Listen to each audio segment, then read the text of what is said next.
Multinational corporations in developing countries, bringers of working standards, or modern slaveholders.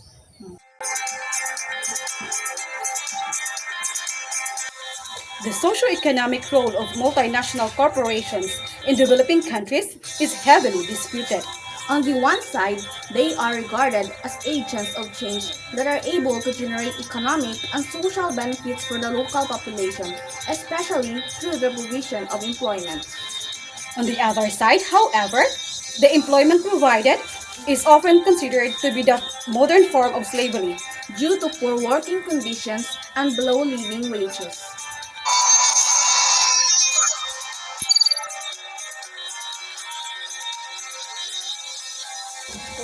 In this video, we will discuss whether multinational corporations are bringers of working standards that lead to improved working conditions, or if they are modern slaveholders, and also the relationship between the multinational corporations and the working standards. In this context, D. George draws a comparison between the international expansion of multinational corporations in developing countries and what Lenin described as the final step of capitalism, where social welfare in a capitalist country is achieved on the expense of the workers' well-being in the country's colonies. In the home countries of the multinational corporations, ethical working standards are secured extensively through their respective social and political frameworks. In developing countries, however, the process of establishing such a framework is difficult. Why? Because the necessary socio-political institutions and processes are missing.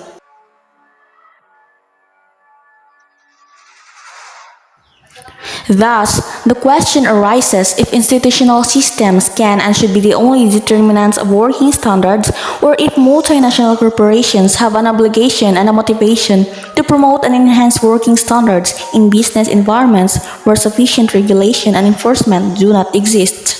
From this perspective, they would contribute to socio-economic development. Inevitably connected is the question on what multinational corporations are currently doing with regard to working standards. Is the status quo dominated by generally unethical multinational corporations that strive for the lowest working standards possible and strategically search for locations with low governmental regulation? Or by socially responsible multinational corporations that regard well-developed working standards as generally applicable and acceptable paradigms that should be universally practiced? To address these questions, let's find out. In the case of developing countries, where standards are usually lower in the home countries of the investing multinational corporations, the question leaves a black or white answer. On the other side, it can apply the standards of its home country and treat it as a universally applicable standard in the sense of an absolutist approach. On the one side, the multinational corporations can decide for the paradigm of when in Rome, do as the Romans do, and adopt the approach of cultural relativism. When we say the paradigm of when in Rome, do as Romans do, it means to a person's advantage to adapt and mimic the customs of a society, especially when the person is unaware of many customs. And the approach of cultural relativism, which means that due to cultural differences, it simply adapts local rules and norms of behavior. That's why this one standard for all approach might, however, also be regarded as ethical imperialism. Why? Since the multinational corporations assumes that its standards are applicable everywhere with no regard to specific cultural characteristics.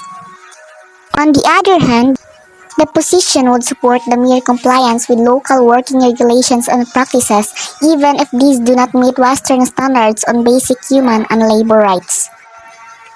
Thus, acting like a modern slaveholder, as he called it metaphorically in this chapter, would have to be considered a contribution to the economic and social progress in developing countries.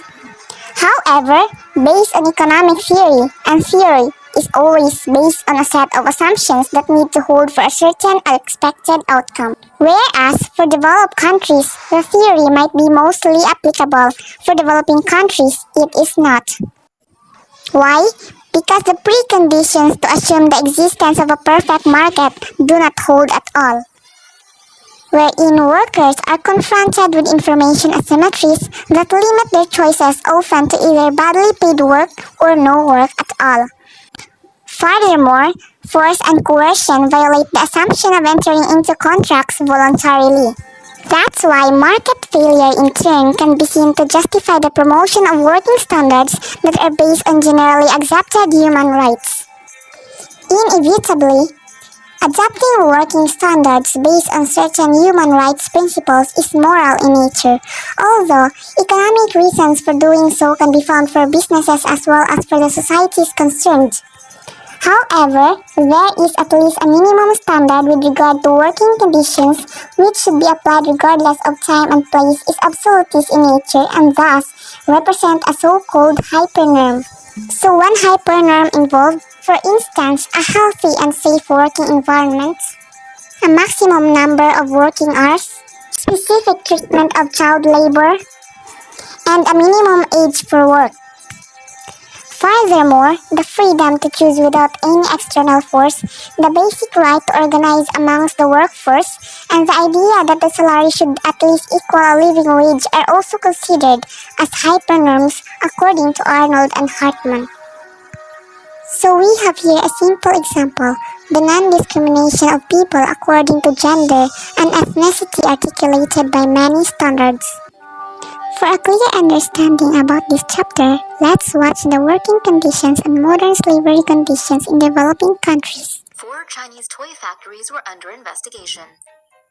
A report by human rights watchdogs China Labor Watch, ActionAid, CIR, and Solidar Suisse shows the harrowing reality of labor conditions in Chinese toy factories.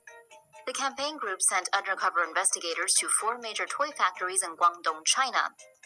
The factories manufacture products for brands like Hasbro, Mattel, and Disney, as well as German manufacturers. The investigation uncovered a total of 23 severe rights violations. According to the report, workers at one of the factories live in unsanitary dorms, sharing a small single room with 8 to 10 people. Key findings reveal that factory workers put in 80 to 175 overtime hours per month. The Chinese Labor Department only allows for 36 overtime hours a month. In 3 of the 4 factories, workers were made to sign blank contracts without explanation. Workers did not receive copies of their own contracts. Workers also did not receive safety equipment as well as the legally required 24-hour safety training before starting work. This training is important as the workers handle toxic chemicals. Employees reported being fined or even dismissed if they took sick days. All 4 factories do not have independent unions to help regulate working conditions. The report comes out just in time for the holiday season. Simone Wassman from Solidar Suisse hopes parents will think twice before purchasing toys from Hasbro, Disney, and Mattel, saying there's no Christmas magic going on here. Those toys were made with cheap labor by women working illegally long hours for pennies.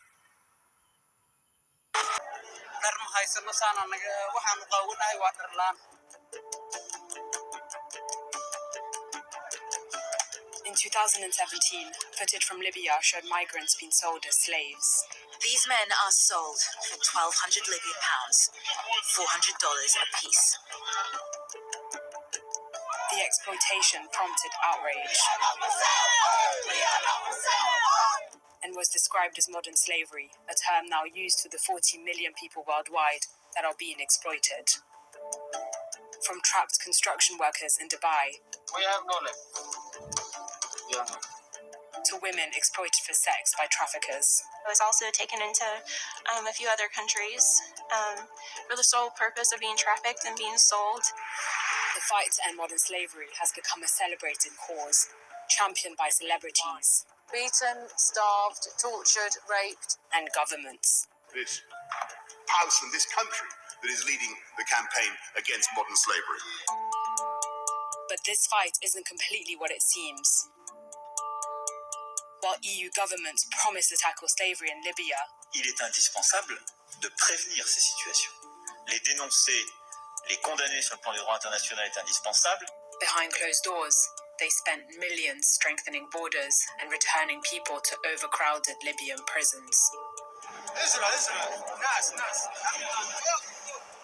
It was a policy that left more people at risk of being sold into slavery.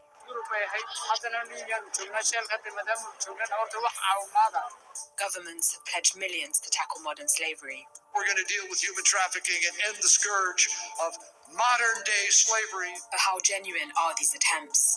There's a lot of propaganda the government put out today to say that they want to address human trafficking. And is the term being used to justify tough immigration policies? This is how governments are misleading us about their fight to end modern slavery. Therefore, we find that the application of working standards is rather mixed among multinational corporations, and that they are far from being significant bringers of change, despite particular efforts that are being made. And that's the end for today's video. My name is Angelica G. Gabutas. And I'm Gretchen Chavez Vidal. Thank you for watching.